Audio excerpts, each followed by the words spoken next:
আবে ভিখারিরা, শোরুমের ভেতরে আসার সাহস কি করে হলো রে তোদের? বেরো এখান থেকে। আরে সাহাব, আমরা তো শুধু গাড়ি দেখতে এসেছিলাম। তবে বুড়ো, তোর গাড়ি কেনার আওকাত আছে, আগে বাইরে বেরো। আবে ম্যানেজার, মুখ সামলে কথাগুলো বল। দেখিস একদিন তোর এই শোরুম আমি কিনে নেবো রে। আমরা গরিব বাবা, এই জন্য ম্যানেজার আমাদের তাড়িয়ে দিল। বাবা তুমি চিন্তা করো না, তোমার ছেলে এখনো বেঁচে আছে। আরে রে, ওই ম্যানেজারের অহংকার আমাকে যেভাবেই হোক ভাঙতেই হবে রে। কিন্তু কিভাবে রে?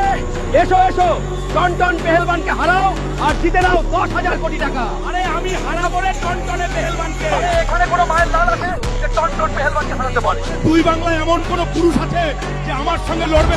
ভারত বাংলাবাসী, আমি হারাবো রে টনটন পেহেলবানকে।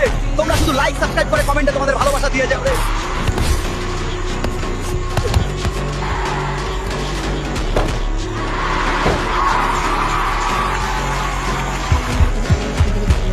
আরে ওই গরিব ম্যানেজার, এই নে টাকা, আর তাড়াতাড়ি গাড়ির চাবি বের কর।